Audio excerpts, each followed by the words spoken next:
Assalamualaikum warahmatullahi wabarakatuh. Pada kesempatan ini kami akan menyampaikan materi mengenai income, konsep, dan fair value. Kami dari kelompok 5 beranggotakan saya sendiri Tahira Afifah dengan NIM 19043140. Selanjutnya rekan saya Tiara Salsabila Giovanni dengan NIM 19043141 dan Tri Melinda dengan NIM 19043142. Baik, langsung saja kita masuk ke materi pertama mengenai income konsep.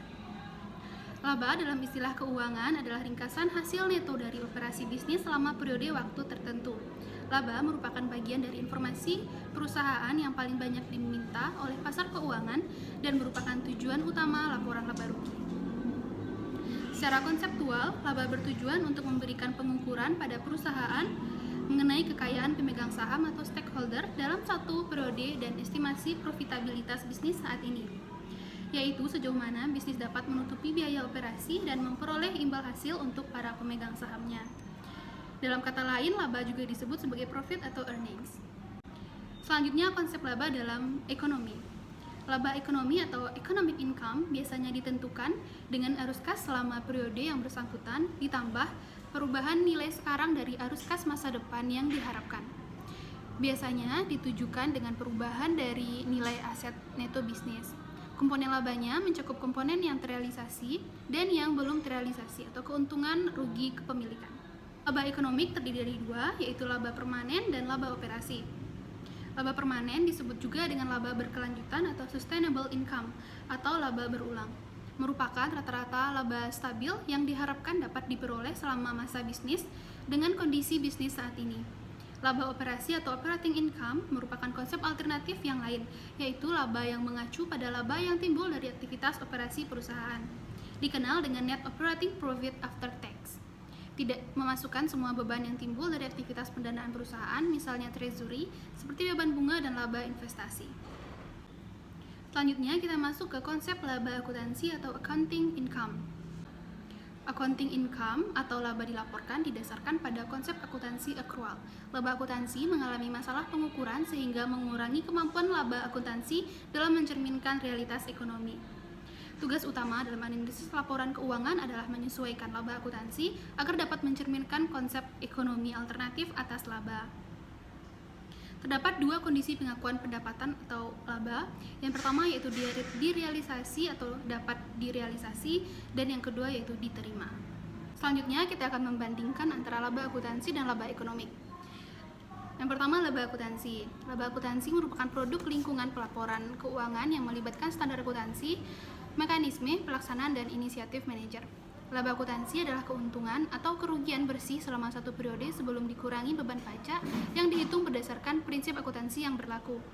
Laba akuntansi adalah perbedaan antara total pendapatan moneter dan jumlah biaya moneter yang dihitung dengan menggunakan prinsip akuntansi yang berterima umum. Selanjutnya, laba ekonomik. Laba ekonomik adalah pendapatan dengan total biaya, merupakan ukuran lain laba selain laba akuntansi. Laba ekonomik adalah perbedaan antara total pendapatan moneter dan biaya total. Biaya-biaya total mencakup biaya eksplisit dan implisit. Selanjutnya, mengenai alasan kenapa laba akuntansi berbeda dengan laba ekonomi akan dijelaskan oleh rekan saya. Baiklah, selanjutnya masuk ke alasan laba akuntansi berbeda dengan laba ekonomi. Yang pertama ada konsep laba alternatif, yaitu konsep pendapatan ekonomi sangat berbeda dengan konsep pendapatan permanen. Pembuat standar akuntansi dihadapkan pada dilema yang melibatkan konsep mana yang harus ditekankan. Dilema ini terkadang menghasilkan pengukuran pendapatan akuntansi yang tidak konsisten. Yang kedua ada biaya historis, yaitu dasar biaya historis pengukuran pendapatan, memperkenalkan perbedaan antara akuntansi dan pendapatan ekonomi. Penggunaan biaya historis mempengaruhi pendapatan dalam dua cara. Yang pertama, biaya penjualan saat tidak tercermin dalam laporan laba rugi seperti menurut metode persediaan FIFO. Yang kedua yaitu keuntungan dan kerugian yang belum direalisasikan tidak diakui. Yang ketiga ada basis transaksi, yaitu pendapatan akuntansi biasanya mencerminkan efek dari transaksi. Efek ekonomi yang tidak disertai dalam transaksi yang wajar seringkali tidak dipertimbangkan.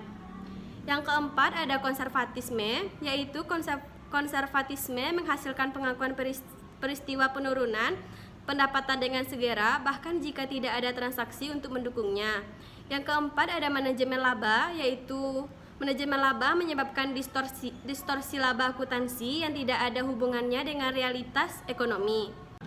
Selanjutnya ada komponen laba akuntansi. Yang pertama komponen permanen, ialah komponen permanen dari pendapatan akuntansi yang diharapkan bertahan tanpa batas. Ini memiliki karakteristik yang identik dengan konsep ekonomi pendapatan permanen.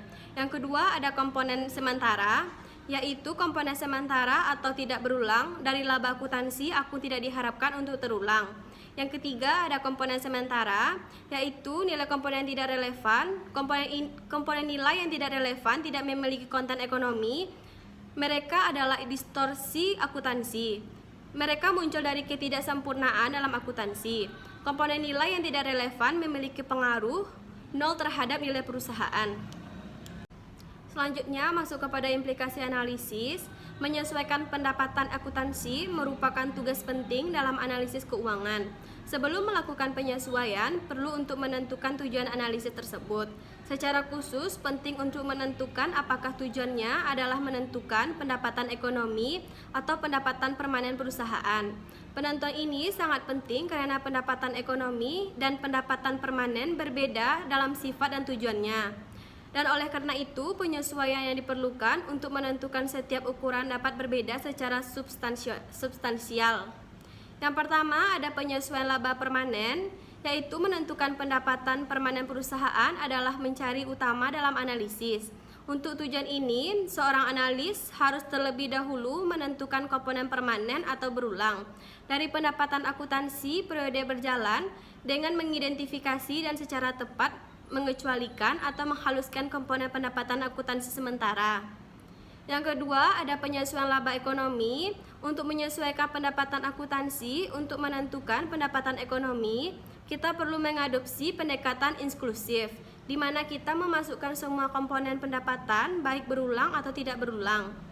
Selanjutnya ada penyesuaian laba operasional. Ketika menentukan pendapatan operasional, analis yang terlatih secara sering memulai dengan pendapatan inti, di mana mereka mengecualikan komponen pendapatan non-operasional seperti beban bunga. Namun seperti yang kita catat sebelumnya, pendapatan operasional mencakup semua komponen pendapatan dan beban yang berkaitan dengan operasi bisnis perusahaan, terlepas dari apakah mereka berulang atau tidak berulang. Selanjutnya masuk kepada fair value. Selama lebih dari 400 tahun, akuntansi keuangan terutama didasarkan pada model biaya historis. Berdasarkan model biaya historis, nilai aset dan kewajiban ditentukan berdasarkan harga yang diperoleh dari transaksi aktual yang telah terjadi di masa lalu. Laba ditentukan dengan mengakui pendapatan dan mengaitkan biaya dengan pendapatan yang diakui. Sedangkan fair value, nilai aset dan liabilitas ditentukan berdasarkan nilai wajar atau harga pasar pada tanggal pengukuran atau tanggal pelaporan keuangan. Laba hanya merepresentasikan perubahan neto pada nilai wajar aset dan liabilitas selama periode tersebut. Selanjutnya, pertimbangan mengukur nilai wajar dilanjutkan oleh rekan saya. Baiklah, selanjutnya saya akan membahas tentang pertimbangan dalam mengukur nilai wajar. Secara formal, PSAK 157 mendefinisikan nilai wajar sebagai harga pertukaran, yaitu harga yang akan diterima dari penjualan suatu aset dalam transaksi teratur antara pelaku pasar pada tanggal pengukuran. Ada 5 aspek dari definisi yang diperlukan untuk diperhatikan. Yang pertama itu ada pada tanggal pengukuran. Nilai wajar aset atau liabilitas ditentukan pada tanggal pengukuran, yaitu tanggal neraca, bukan tanggal ketika aset awal dibeli atau kewajiban awal diasumsikan. Yang kedua, itu ada transaksi hipotesis, merupakan transaksi yang menjadi dasar penilaian bersifat hipotesis. Tidak ada penjualan aset atau pengalihan kewajiban yang sebenarnya perlu terjadi. Dengan kata lain, nilai wajar ditentukan seolah-olah aset tersebut dijual pada tanggal pengukuran. Yang ketiga, itu ada transaksi teratur, yang merupakan gagasan tentang transaksi teratur menghilangkan pertukaran terjadi dalam keadaan yang tidak biasa, seperti di bawah tekanan. Ini memastikan bahwa nilai wajar mewakili harga pertukaran dalam keadaan normal, seperti harga pasar di pasar aktif, yaitu sering diperdagangkan. Dan yang keempat, itu ada pengukuran berbasis pasar. Merupakan nilai wajar adalah pengukuran berbasis pasar, bukan pengukuran khusus entitas. Ini berarti bahwa nilai wajar suatu aset harus mencerminkan harga yang akan dibayar pelaku pasar untuk aset tersebut, atau permintaan atas liabilitas. Dan yang kelima, itu ada harga keluar, merupakan nilai wajar aset atas harga hipotesis di mana bisnis dapat menjual aset atau harga keluar, bukan harga yang harus dibayar untuk membeli aset atau harga masuk. Demikian pula untuk liabilitas, nilai wajar adalah harga di mana bisnis dapat mengalihkan liabilitas pada pihak ketiga, bukan harga yang akan diambil untuk menanggung liabilitas tersebut. Baiklah, selanjutnya kita masuk pada hierarchy of fair value input. Ada 3 tingkatan dalam hierarki ini. Tingkatan pertama yaitu input adalah harga kuotasi di pasar aktif untuk aset atau liabilitas yang sedang dinilai. Pada tingkat kedua, input ini dapat berupa kuotasi harga dari pasar aktif untuk aset atau liabilitas yang serupa, tetapi tidak identik. Kuotasi harga untuk aset atau liabilitas identik dari pasar yang tidak aktif, yaitu tidak sering diperdagangkan. Nah, pada level yang terakhir, yaitu level 3, ini adalah input yang tidak dapat diobservasi dan digunakan ketika aset atau liabilitas tidak diperdagangkan, atau ketika substansi yang diperdagangkan tidak dapat diidentifikasi. Input level 3 ini mencerminkan asumsi manajer sendiri mengenai penilaian, termasuk data internal dari dalam perusahaan. Nah, kita masuk pada pembahasan terakhir, yaitu keuntungan dan kekurangan dari fair value. Yang pertama itu ada keuntungan, yaitu mencerminkan informasi terkini, keterbandingan, kriteria pengukuran yang konsisten, tidak ada bias konservatif, dan lebih berguna untuk analisis ekuitas. Nah, untuk kekurangan dari fair value ini, yang pertama itu ada objektivitas yang lebih rendah, kerentanan terhadap manipulasi, penggunaan input level 3, kurangnya konservatisme, dan terakhir ada volatilitas pendapatan yang berlebihan.